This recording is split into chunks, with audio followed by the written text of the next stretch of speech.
नमस्कार मित्रांनो, ठरलं तर मग या मालिकेच्या आजच्या भागात आता सायलीच्या सगळ्या मैत्रिणी सुद्धा आलेल्या असतात. आता कल्पनाताई सायलीला तयार करत असतात. तर त्याचवेळी भूमी आणि सखी त्या ठिकाणी येतात. तर भूमी आता कल्पनाईंना म्हणू लागते, काकू अहो आम्ही आहोत ना, आम्ही सायलीला तयार करतो. कल्पनाई म्हणतात, अरे वा हे तर छानच झाले.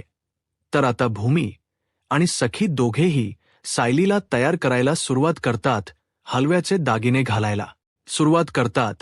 आणि त्यावेळी सायलीच सौंदर्य अजून खुलून दिसत असतं. आता हलव्याचे दागिने मीराने एवढे छान नाजूक बनवलेले असतात की भूमी म्हणते की ते छान नाजूक बनवलेत ना, मीराच्या हातात तर एक कलाच आहे.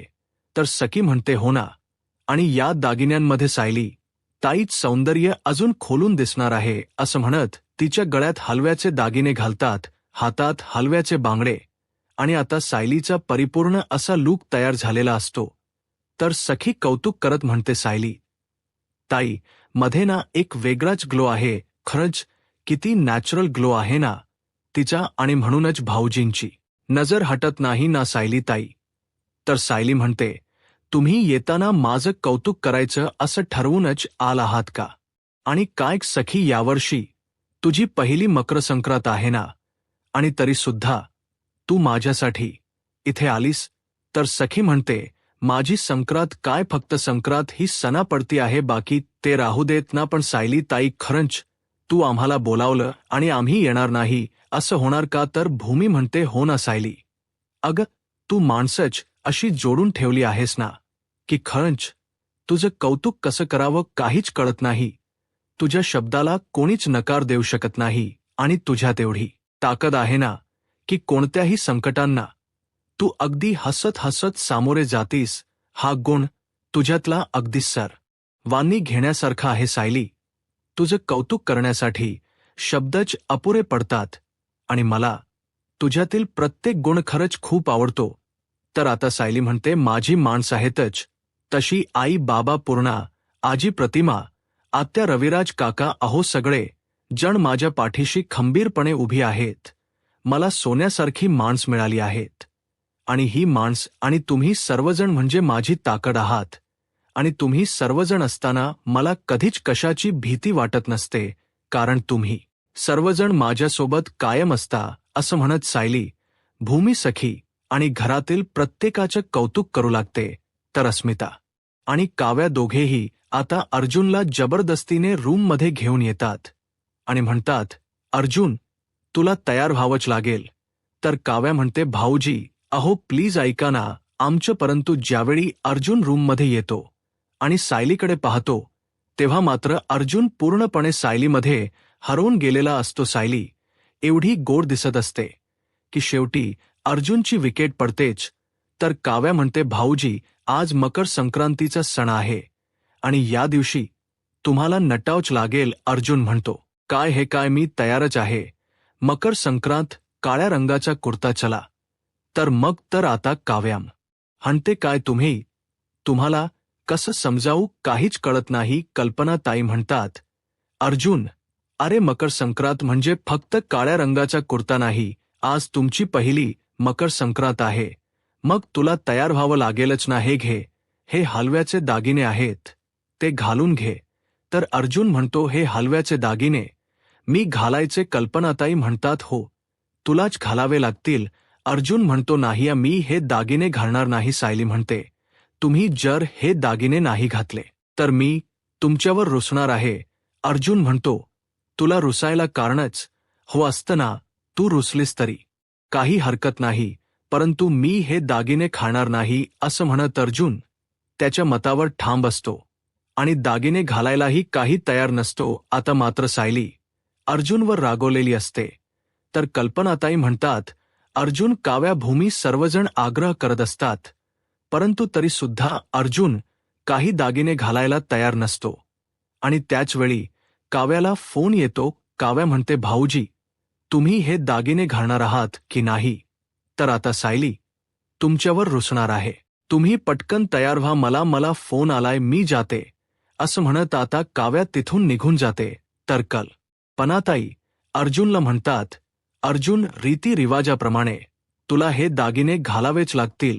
परंतु अर्जुन काही तयार होत नाही. अस्मिता म्हणते, अर्जुन, तुला कळते का, पूर्णाजीने सांगितलं आहे की सगळे रीतिरिवाज अगदी परफेक्ट व्हायला हवेत, सगळे रीतिरिवाज करायला हवेत, त्या कोणत्याही रीतिरिवाजांमध्ये कमी पडायला नको.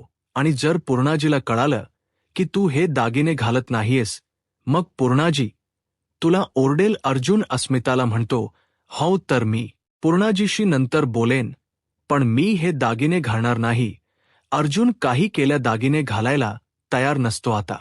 सायली अर्जुनला म्हणते, मी तुम्हाला शेवटच विचारते, तुम्ही दागिने घालणार आहात की नाही? अर्जुन म्हणतो, नाही. तर सायली म्हणते, बरं ठीक आहे, मी पण पुढचे 4 दिवस तुमच्याशी बोलणार नाही. असं म्हणत सायलीने अबोला धरलेला असतो. आणि शेवटी काय, अर्जुन झुकून सायलीच्या बाजूला जाऊन बसतो. आणि आता सर्वजण अर्जुनकडे पाहतात. अर्जुन म्हणतो, घाला दागिने. तर सखी म्हणते, शेवटी अर्जुन भाऊजींनी त्यांचे शस्त्र खाली टाकलीत. सायली, आता तूच दागिने घाल. असं म्हणत भूमी आणि कल्पनाई सायलीलाच अर्जुनला दागिने घालायला सांगतात. आता सायली अर्जुनला हलव्याचे दागिने घालते आणि त्यानंतर अर्जुनकडे पाहत म्हणते, किती देखणे दिसताय तुम्ही आता. अर्जुन थोडा लाजू लागतो आणि त्यानंतर तर तो सायलीच कौतुक करत म्हणतो, तू सुद्धा खरंच खूप गोड क्यूट दिसतेस. तर आता या दोघांच प्रेम पाहून सखी म्हणू लागते, खरंच तुम्हा दोघांमध्ये किती प्रेम आहे ना. नाही तर आमचं सगळंच काही जगावेगळं. तर सायली म्हणते, सखी अगं, काही नाती ही जगावेगळी असतात, परंतु हळूहळू त्या नात्यात सुद्धा गोडवा वाढतो आणि ती नाती सुद्धा प्रेमळ बनतात. त्यामुळे तू काळजी करू नकोस. अर्जुन म्हणतो, अगदी आमच्यासारखी. सायली म्हणते, कितीही काही संकट आलेत तरी सुद्धा आपण आपला मार्ग सोडायचा नाही. भूमी म्हणते, सखी तू काळजी करू नकोस, आपण या मार्गावरून चालत आहोत, तो मार्ग योग्यच आहे, त्यामुळे तू कधीही धीर सोडू नकोस. सायली म्हणते, ते अगदी खरं आहे. सायली म्हणते, सखी एक गोष्ट लक्षात ठेव, काव्या काय, नंदिनी काय, किंवा तू काय, सगळ्यांच्याच आयुष्य एका वेगळ्या वळणावर येऊन थांबलं आहे. परंतु तरीसुद्धा या वळणावर कितीही काटे असले, कितीही प्रवास खडतर असला, तरीसुद्धा आपण आपल्या त्याच मार्गाने चालायचं आहे. एक ना एक दिवस आपल्याला सुद्धा आपली नाते मिळतील, आपलं प्रेम मिळेल, यावर विश्वास ठेवायचा. सखी म्हणते, हो, परंतु या सगळ्यांमध्ये अस्मितालाही खूप वाईट वाटत असतं. सायली अस्मिताकडे पाहते. अस्मिताची ती अवस्था पाहून सायलीलाही खूप वाईट वाटतं. तर दुसरीकडे पाहायला मिळतं, काव्या फोनवर बोलत बाहेर आलेली असते आणि म्हणते, हो, मी इथून निघतेच आहे, आता कार्यक्रम सुरू होईल थोड्या वेळात, मी निघेनच. आणि त्याचवेळी नागराज काका महिप्त शिकेंच्या माणसाशी म्हणजेच रघुशी बोलत असतात आणि हे बोलणं काव्याच्या कानावर पडतं. आता काव्या कोण बोलत आहे आणि काय बोलत आहे हे कळावं यासाठी तिथून लपूनच ऐकत असते. तर नागराज काका फोनवर बोलत म्हणतात, काय झालं, शेवटी तो पळून गेलाच ना, पण ही पळून जायला नको. काहीही झालं तरी हिच्यावर तुमची नजर बारीक असायला हवी. तर रघु म्हणू लागतो, पण साहेब, तेव्हा तुम्ही आम्हाला सांगितलं नव्हतं की आमचे साहेबच आतमध्ये आहेत. महिप साहेब आतमध्ये असताना सुद्धा आम्हाला पहारा द्यावा लागला. तर आता महिपा शिकरे जेलमध्ये आहेत याची जाणीव करून देत नागराज काका म्हणतात, काही उपयोग झालाय का, तो पळाला, पण कुठे गेलाय, पोलीस स्टेशनमध्ये, आता कुठे आहे, तो जेलमध्ये, त्यामुळे तो आता काही उपयोगाचा नाहीये तुमच्यासाठी. आता तुमचा बॉस कोण आहे, मी आहे, त्यामुळे मी सांगेन ना तेच करावं लागेल. आता त्याच्यावर बारीक लक्ष ठेवायचं आहे आणि हो, तिचा व्हिडिओ काढून लगेच मला पाठवायचा आहे.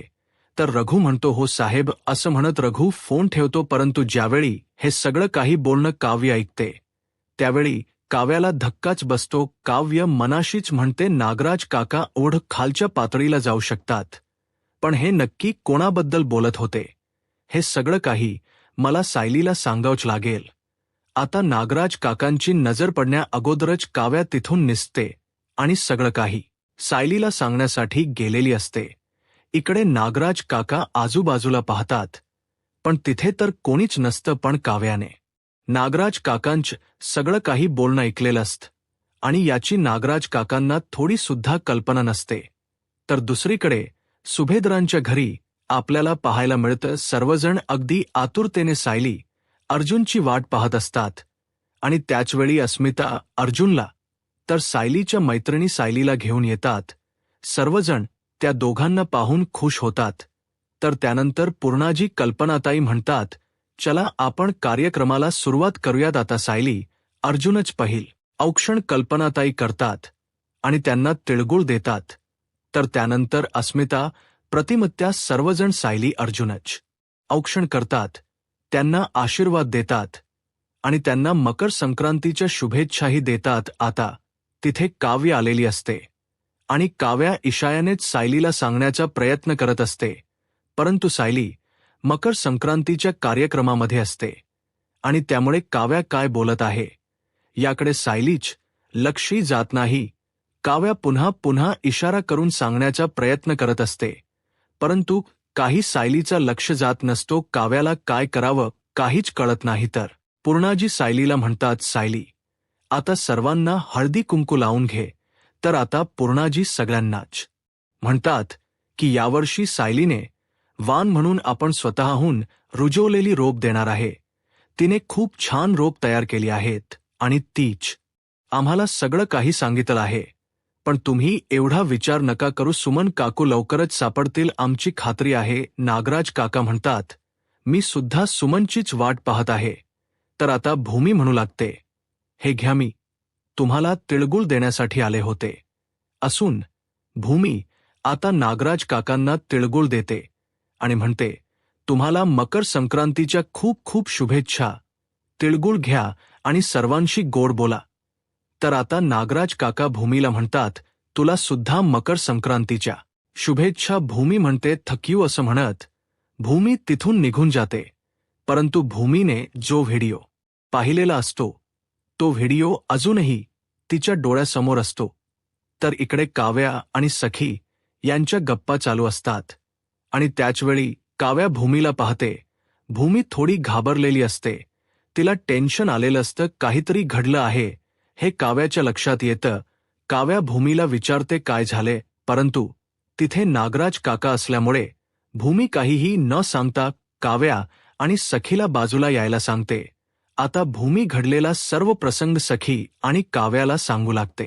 त्यावेळी सखी भूमीला विचारते, भूमी हे खरं आहे का, तुला खात्री आहे का, तू जो व्हिडिओ पाहिला होतास तो सुमन काकूंचाच होता का. तर आता भूमी म्हणते, हो सखी, मला पूर्ण खात्री आहे.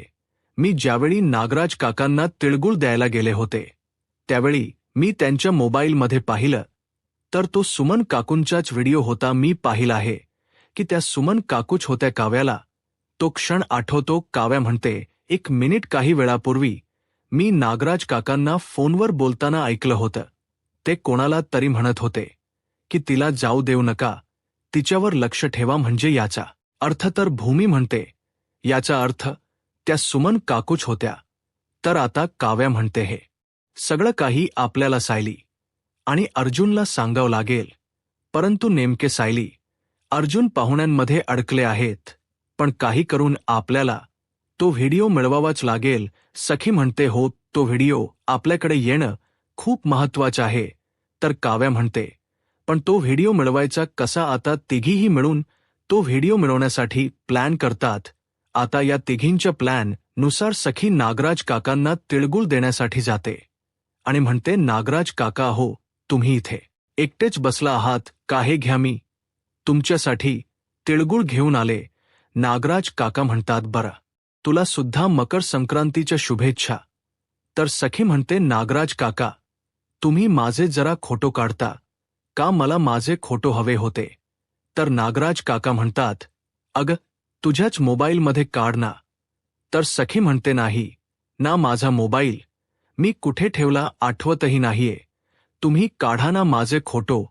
हो, तर तुम्ही मला नंतर पाठवले तरी काहीच हरकत नाही असं म्हणत सखी आता नागराज काकांना फोटो काढायला भाग पाडते. नागराज काका म्हणतात, बरं ठीक आहे, तू उभी राहा, मी तुझे फोटो काढतो.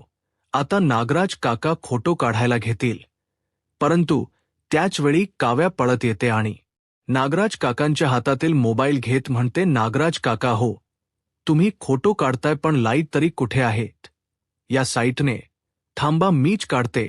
सखीचे फोटो. सखी तू या साईडला उभी राहा बरं, मी तुझे फोटो काढते आणि छान छान फोटो काढते, कारण नागराज काकांच्या फोनची क्लॅरिटी खूप छान वाटते मला, असं म्हणत आता काव्या फोटो काढायला घेते. तर नागराज काका म्हणतात, मला जरा माझा मोबाईल. तर आता भूमी म्हणते, नागराज काका अहो काव्या खूप छान फोटो काढते. काव्या म्हणते, हो ना, आणि फक्त 2 मिनिट लागतील. 2 मिनिटात सखीचे फोटो काढून होतील आणि त्यानंतर तुमचा मोबाईल मी तुम्हाला देणारच आहे. आणि तसंही नागराज काका हो, तुमचा जर फोन आला तर मी देणार नाही असं होणार आहे का? थांबा मी सखीचे फोटो काढते. सखी तू पोज दे बरं. तर भूमी म्हणते, हो ना सखी, अगं पोज द्यायला तरी सुरुवात कर. आता सखी पोज देत असते. तर भूमी म्हणते, झालं काय ग? तर आता काव्या म्हणते, होतं चाल आहे, असं म्हणत आता काव्या सुमन काकूंचा तो व्हिडिओ आपल्या मोबाईलमध्ये शेअर करून घेत असते. तर आता सगळं काही झाल्यानंतर काव्या म्हणते, हो ना खरंच सखीचे खूप छान फोटो आले आहेत.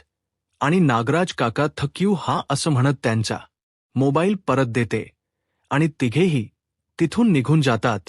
तर दुसरीकडे पाहायला मिळतं आता साक्षीची ती अवस्था पाहून सचिन साक्षीला म्हणतो, सॅम अगं काय झालंय? तुझ्या हे हाताला साडीला नक्की काय लागलंय?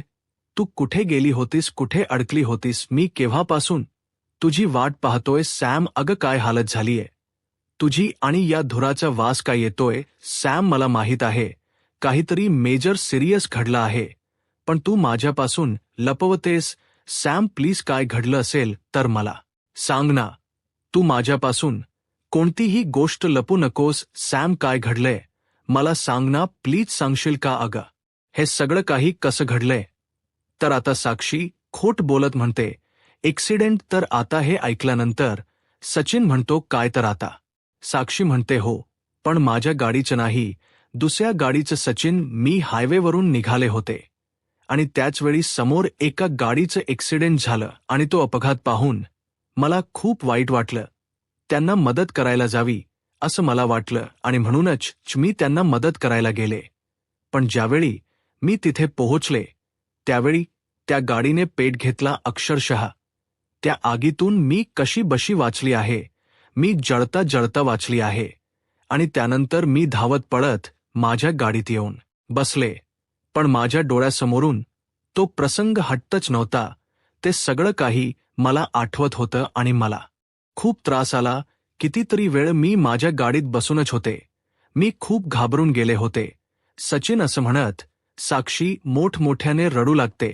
आता सचिन तिला सावरतो, तिला जवळ घेतो आणि म्हणतो, सॅम काळजी करू नकोस. साक्षी म्हणते, सचिन तू मला कधीही सोडून जाणार नाहीस ना? प्लीज मला सोडून कुठेही जाऊ नकोस, मला भीती वाटते. सचिन म्हणतो, घाबरू नकोस, मी आहे तुझ्यासोबत. परंतु साक्षी हे सगळं काही खोट बोलत आहे, हा सगळा काही बनाव आहे हे सचिनच्या लक्षात आलेलं असतं. सचिन मनाशीच म्हणतो की सॅम खोट बोलत आहे. हेही तितकंच खरं आहे. मला माहीत आहे की सॅम नक्कीच कुठल्या तरी मेजर प्रॉब्लेममध्ये अडकली आहे आणि हे सगळं काही महिप्त शिकरेशी निगडीत आहे. हेही तितकंच खरं आहे. आता सचिनला सगळं काही कळालेलं असतं, परंतु सचिन साक्षीला आपल्याला काही कळालं आहे त्याचा ठावठिकाणही लागू देत नाही. तर दुसरीकडे सुभेदारांच्या घरी आपल्याला पाहायला मिळतं अर्जुन रूममध्ये असतो आणि सायली रूममध्ये येत अर्जुनला म्हणते, काय झालं? तुम्ही मला बोलावलात? तर अर्जुन म्हणतो, मी नाही, मी तुला बोलावलंच नाहीये खरं. तर सखीच मला म्हणाली की तू मला इथे बोलावलेस. तर सायली म्हणते, अहो मी तुम्हाला बोलावलंच नव्हतं. तर अर्जुन म्हणतो, मी सुद्धा तुला बोलावलं नाहीये. तर सायली म्हणते, भूमी मला म्हणाली की तुम्ही मला बोलावलं आहे. अर्जुन म्हणतो, नाही, मी खरंच तुम्हाला बोलावलं नाहीये. अर्जुन म्हणतो, काय चाललं हे? तू मला बोलावलं नाहीयेस, मी तुला बोलावलं नाही, तरी सुद्धा आपण इथे आलो आहोत. आता दोघांनाही काहीच कळत नसतं.